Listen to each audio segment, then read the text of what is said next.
Hi, this is Randy Finney with Right Side of the Chart, and today is Thursday, January 24th, 2019.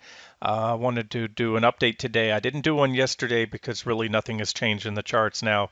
Again, not much has changed, but I'm doing the video because of that, actually. And more so, to be more specific, I'm seeing quite a few comments in the trading room. We're short the markets right now. QQQ is our official proxy, but I've also shared targets for members on IWM. But again, if you take IWM or even SPY, all the indexes are going to move together. One will outperform the other here or there, but for the most part, they're going to move in tandem. So it's a virtual overlap. But we're also short crude oil officially. So I wanted to go over, do an update, and I'll make this public for members as well. I'm not going to cover, therefore, I'm not going to get into the specific price targets on QQQ or IWM or anything like that. But I can just tell you that I do expect more downside, that nothing has changed from a technical perspective. And again, that's why I wanted to do this video. And it has to do with the fact, again, there are a lot of people second guessing the trade, covering the shorts. So let me share some thoughts on that. I can't tell anyone what to do, and I can't promise that any trade will work out. That's one guarantee I'll give you in trading. Any trade, including this one, will either work out or not. It's really that simple. Try to overcomplicate it. But it still looks good at this point in time. That's why I want to do the update. In fact, these trades couldn't look any better. Let's talk about just the nature, how this trade's played out so far.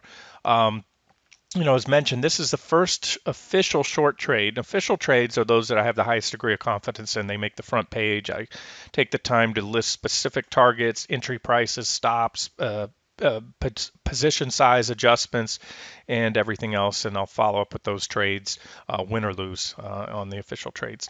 And unofficial trades are those I throw out on dime a dozen. For every one official trade on the front page, there's probably 20 or more I'll post in the trading room, or sometimes on a analysis in a video, sector analysis, like the recent home builders and the timber and forestry stocks, the internet content stocks, quite a few unofficial trade ideas out there in recent weeks as well. So back to this one. Since it is an official trade, I want to give an update to that and say this.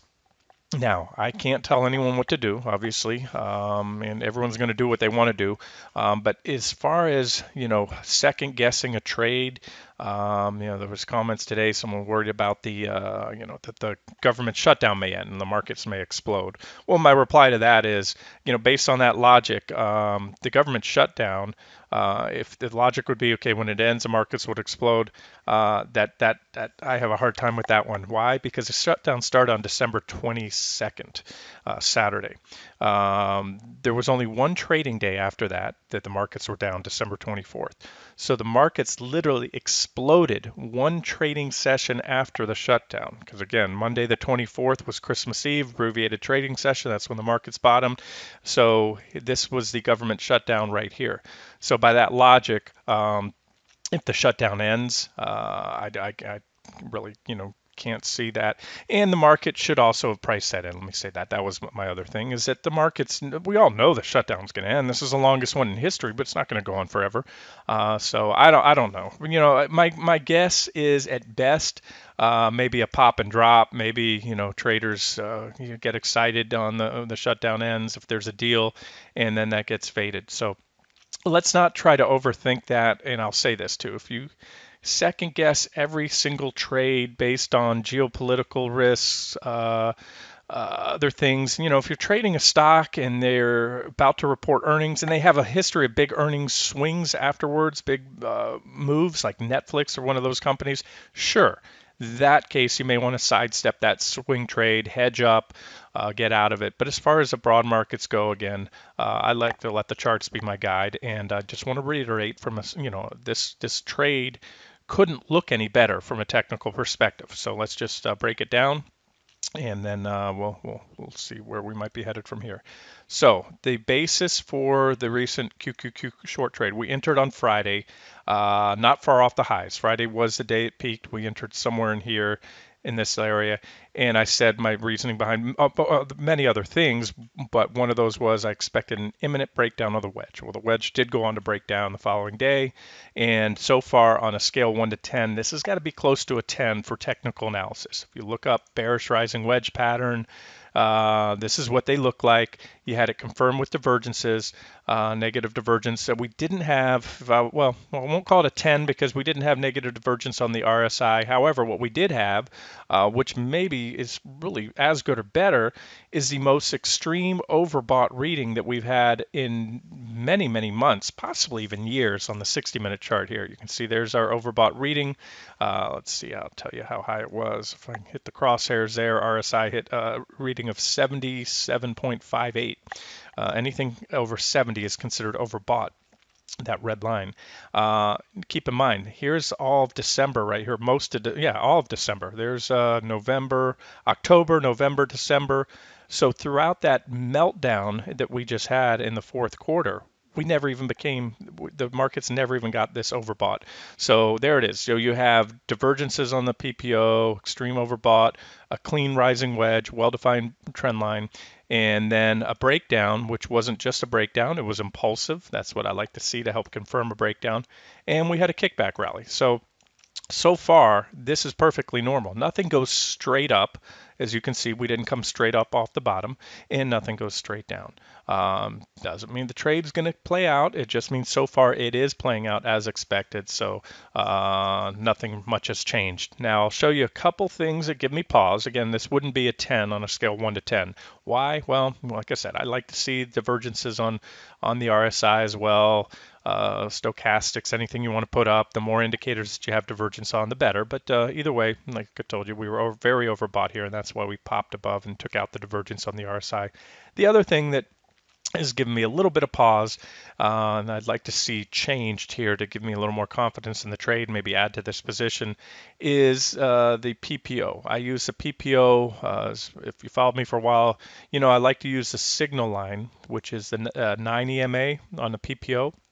Now, if you don't know what I'm talking about, if you're new to technical analysis, you probably have a MACD. MACD is one of the most commonly used indicators. It is a very close cousin to the PPO. They would look almost identical. So if you don't have a PPO, some charting platforms don't offer it, a MACD would do fine for you. And it would also show you the same divergences that we had here. But the signal line, I like to use that as a filtering indicator, a trend indicator. And it's very simple. The white line here, the dashed white line is the zero line. When the 9 EMA is above the zero line, like it has been since this point right here, the trend is bullish. And when it's below, as it was from here to here, the trend is bearish. And it's that simple. Bullish trend. And it's a 60-minute chart, so these are relatively short-term trends lasting anywhere from a few days to a few weeks usually is what you get. But you can see it's done a pretty darn good job of telling you either when to be short or when to be long and what the trend was. And again, sometimes the trends last longer. Right now, it's telling us at this point, now it's just slightly crossed. You can give it a little bit of leeway here, and I also like to use that PPO line, the blue line, to kind of give you an indication what's going on. So what's given me pause at this point in time is that although the signal line, the dotted line, is crossed now down below zero only by a slight margin, the PPO line is curled back up and is pointing up. So as such, we could get a bullish cross. It could take the pair and move it back up. That's a possibility. I'll talk about that, in this video. That right now, my most bullish scenario is still a bearish scenario, and that would have us coming back. We haven't yet back tested this wedge, and that's certainly a possibility. And for members of the site, if I think that it warrants modifying our stop, I'm not covering stops and profit targets and my price targets in this video because I'll share this to the public, the YouTube channel, or those coming into right side of the chart. You can also view, all the public videos as well as other charts that I post and other analysis that is public content, typically general stock market analysis. That's on the front page. But there's a possibility of a back test there. I can tell you it would actually play out for a much larger drop because my targets wouldn't change, so it would take us to higher levels if it does play out. And what I think would happen is, like I said, I know there's a lot of, I see a lot of nervous traders second guessing the shorts right now, especially after a big, powerful run that we had off the December 24th lows. I get it. People think that, the market's bulletproof when this happens, just as they think heading into December 24th, the market will never go up again.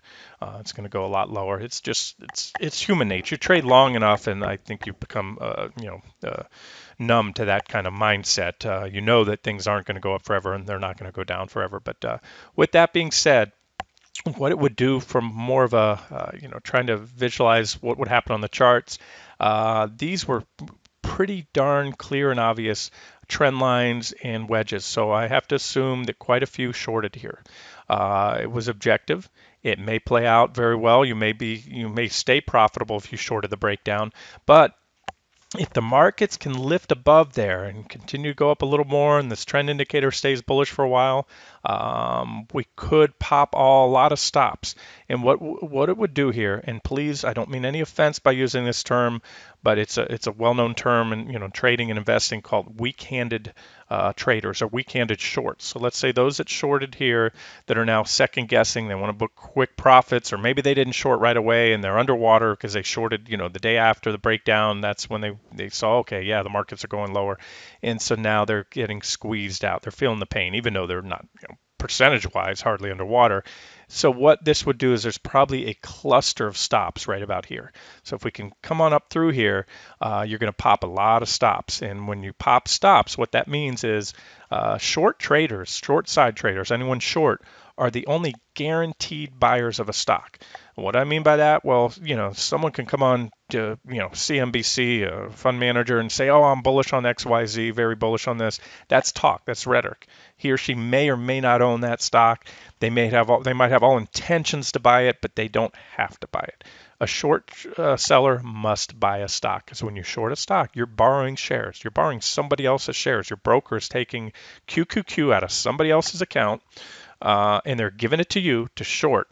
You're borrowing those shares, and you must close that position. To close it, you buy to cover. So that's what short squeezes are. So anyways, so if they can pop these stops, that's what we probably see here is you get a run up, it'll come back, and it could set the stage for a nice back test of the wedge. Right now, it's not my preferred scenario, but it's certainly what I'm open to, and I would almost certainly extend my stops and probably add to my position at that point in time.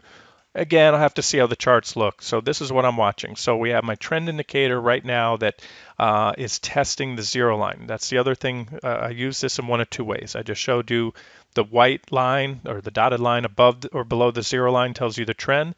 But I've noticed over the years that the zero line, which I just highlighted there, often acts as support and resistance when tested from above or below. So once you crossed over, you had a bullish trend started forming. We came in and we made a perfect back test of the zero line, kept the trend bullish. And right now that's what we're doing. And I'd feel, a little better that we'd be heading down today right now if the PPO line was, as we're crossing, as that signal line's crossing, if the PPO line was pointed lower, but it's not, it's pointed up. So we have to respect this right now. Keep an eye on it. If the markets turn down here shortly, we will see that blue line. It moves faster, it'll turn down, and then we'll get the bearish crossover. But as you can see here, we had a bearish trend going, came back tested, kept the trend bearish. Bearish trend, a near back test, kept the trend bearish. We crossed over here bullish. We had a little rally. It looks like about a week long or so. Came back tested, made a successful back test, and stayed bullish until this point. There was your sell signal right there.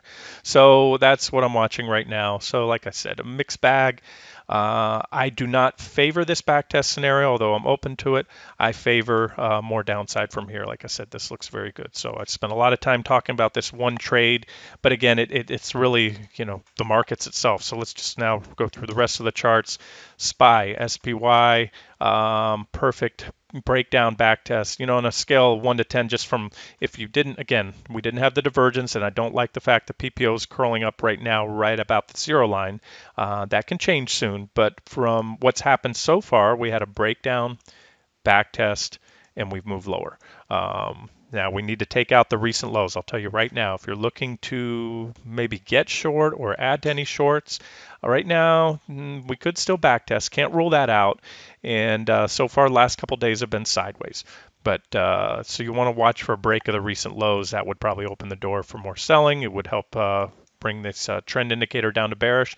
And if that happens, guys, remember, as I showed you, these are usually multi-day, week-long to multi-week trends. We could get a decent sell signal here, and I could expand. I've mentioned this on the site. I may expand the targets. I have QQQ as the official trade. IWM I've shared for members as well with some price targets there. I'll call that an unofficial trade because it's going to do what QQQ does, give or take. And I may extend those targets. In fact, on that one, I gave you my preferred target. And if things get ugly targets, I give you some additional targets. So I want to just say that I am open to more than some more downside here. Depends what happens. But as of now, and even if we push back up another, I'll try to quantify it for you. Another 2% or so, I think still very much keeps the bearish case intact. Where I'm holding that line, that 2% pop and SPY, there's also some price resistance there as well. You can see it comes in right around. It would, what I was holding the line there would be a back test of the wedge, but we have a reaction high, we have a gap, we have another gap, we have a reaction low, we have another gap right there, reaction low. So we'll call that 269, and that's about again 2% above. It would take us in for a back test. So let's just say, let me be very clear. Anything in this, or no, that didn't draw that perfect. Anything in that realm very much keeps the near-term bearish scenario intact. But as of now, it is not my preferred scenario. I think the markets will probably turn down before we get up there, and then look for these cross down below this. Look for a rejection here of this test here on the back test of the zero line on I showed you QQQ a minute ago. You can see it here on SPY, and then IWM. Again, same story. All these indexes look the same. And then one other point to that about a lot of I'm seeing a lot of second guessing in the trading room about those that are short the markets. I pointed out for the last several weeks now negative divergences that we're building on the futures. Now, we didn't have them on the indexes. I really get excited, and that's again why this was added as an official trade, which is that of the trades that I have the highest degree of confidence on, because we finally, as of Friday, we got the negative divergence on the 60-minute time frames of the index ETFs. Futures had it for a while, but it was not in place on the indexes themselves. And so I took several pot shots. Most of those were stopped out for relatively small losses. They were all what I thought to be, and still do, objective entries. They didn't pan out, just like these current trades we have now in the index ETFs. They're either going to pan out or not. But where I'm going with this, if you were doing that too, if you were seeing divergences, shorting trend line breaks, pops to resistance, things like that, there were objective entries and you were stopped out for a lot of little losses. Well, those little losses add up. And the key to investing is, keep your losses small and let your winners ride. So if you did short, Friday or even after on the breakdown, and I think we're about 2%, we dropped about 2% off the highs on Friday or so. So if you're only 2% profitable and you're booking profits and the trade looks great, that strategy will not work over time. If you continue to take quick profits, and especially if you're letting your losers ride, and cutting your winners short, you will not be successful in trading. I like to, when I see a clear setup, or any setup, any trade, number one, have a trading plan before you take the trade. That trading plan will tell you what are you going to buy or sell short, where you're going to short it, what will be your buy trigger or triggers. You may want to scale in or have multiple entry points. Where you're going to take profits if the trade pans out. And again, that may be one single profit target. You may scale out, you may have multiple targets, and then where you're going to stop out if wrong. And that's probably the most important thing of all. But again, it's if you're stopping out on taking 3, 4, 5% losses on your trades, and then you have one that starts going your way, and you're taking quick profits at 3, 4, 5% because you're second guessing it, that's not going to work for you after a while. You have to have even if you had 100% success rate on your your trade, and nobody does, you have to have a risk-reward ratio that is favorable, meaning I like to risk 1 unit of loss for at least $3 or more, 3 units or more of profit potential. That's a 3-to-1 risk-reward ratio. One more tip I'll give you. I am a huge proponent of OCO orders. OCO orders, I've written about them on the site many times. Every broker out there, I believe, has them. They're also sometimes referred to as OCA orders. OCO means one cancels the other or one cancels another on an OCA. And so what it does is one of two things. These orders are excellent for people that work full-time jobs but want to, kind of nibble around trading in the market, swing trading, or even investing for that matter, just as well. Whether you buy something, you plan to say you bought Apple in the last few weeks and you plan to tuck it away. Well, same story. With an OCA order or OCO, once you enter, so let's go back to our QQQ trade. Again, I'm not going to go to profit targets here, but let me just look at, no, we'll stick with this. What's the difference? We'll stick with IWM. Okay, so an OCO order is simple as this. You enter the trade. You then turn around, you already have a trading plan. Don't take a trade and then figure out, okay, I like IWM as a short trade, but I have no idea why I'm shorting it, where I'm going to cover, where I'm going to stop out. So if your trading plan says I'm going to short the breakdown of the wedge right here and I'm going to have a stop a little bit above the recent highs, you turn around, you place a stop loss order. Good to cancel, very important. Good to cancel. If you don't set that designation on your order, most order entry systems will default to a day order, and it'll cancel at the end of the day. So you set good to cancel, let's say stop at 150. So if IWM moves above 150, you're stopped out. Whatever your number is, again, it could be 148. I'm just using an example. And then you set your buy to cover limit order at whatever it is, let's say 136. And again, good to cancel. And what will happen is the system will automatically, once one order is hit, if your profit target is hit, it will cancel this order for you, so you don't have an order outstanding for a position you don't have.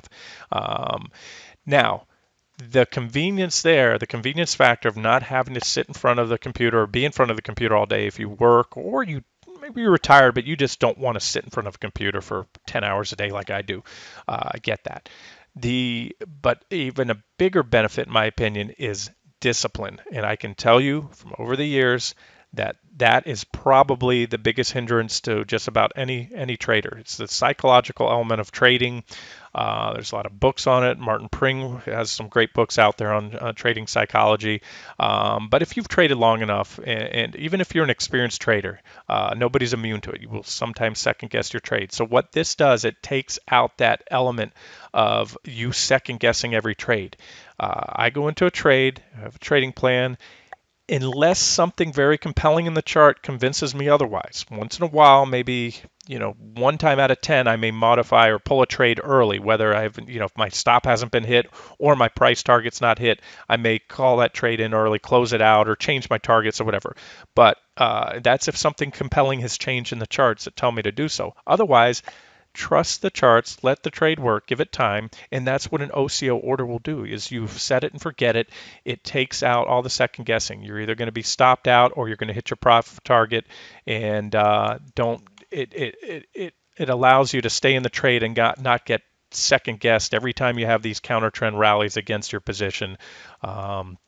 Again, that would probably be one of the biggest tips. I'm a huge proponent of those OCO orders, like I said, for both the convenience factor of not having to be in front of the computer. They just happen. They'll automatically execute, but more so the discipline. Do it, sit on your hands. Again, that would be my tip of the day for you. Okay, I'm just going to wrap this video up, and I want to follow up. I normally just, I'll keep this video, I'll keep it public, post on the YouTube channel. I do that, by the way, guys. I very much appreciate the comments. I got a lot of positive feedback. I welcome the constructive criticism. Trolls are always going to be out there, and those, and I can't control that. But for those of you that do leave positive feedback, I really appreciate the thumbs up, guys. It helps out. It keeps me doing these videos for you. So I'm going to touch again on crude oil, Treasury bonds. Those are things usually reserved for members. Don't I digress too much. We will be opening the membership up probably in possibly in February, no later than March. I get a lot of inquiries, working on some things on the back end of the site to help accommodate, some additional subscribers. So I'll post an update on that. But again, thank you for the comments, YouTubers. Appreciate it, and the feedback and the support on the channel. And again, thumbs up are always appreciated. They really do help the channel. All right, CL crude futures. Again, I talked about this, that there was a big disconnect from a lot of correlations between different asset classes in the fourth quarter, at least heading into the fourth quarter, and then those connections return. And there's been a very tight correlation between crude oil and the correlation or inverse correlation between Treasury bond prices and the stock market. That's been very tight, once again, as it usually is, and actually been tighter than normal. But here's what happens. So you can see, crude has moved almost in lockstep with the stock market, exploding off the lows back on the 24th, around there, give or take, about the time the market did. And again, I covered this earlier in the week. We had a breakdown of a textbook bearish rising wedge pattern on crude oil, just like we had the bearish rising wedge pattern on the markets.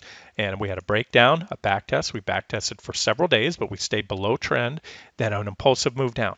Now, what's happened since then? I pointed this out in the trading room yesterday. There is some positive divergence, pretty small divergence on the 60-minute chart of CL, and it's so far played out for not much of a rally, but more of sideways trading. And right as I speak, the crude inventories should be coming out. So I think I'm a pretty big believer.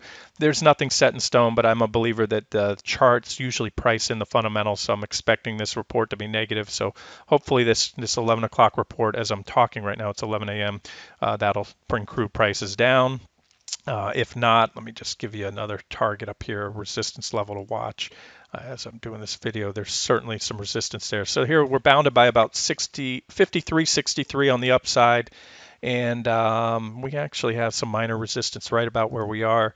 So hopefully, like I said, hopefully this inventory report that just came out, it's not really doing much to prices right now, but if we can get down, stay above the 52.82-ish level, give or take, I think we come on down. But the point I wanted to make is, yes, we do have the positive divergence, or did have it in place yesterday, and that has put a bid underneath crude as we came down to the support level here. There's your divergence. But I think this much larger divergence plus the trend line break supersedes these smaller divergences. So again, I often say this: divergences, bullish or bearish, are the move that you can expect from that, from the trend reversal that follows, is typically commensurate with the scope of the divergences. So we had much larger negative divergence here, a breakdown, a back test, small divergence, and what it's doing is giving us a little, it's halted the slide in crude.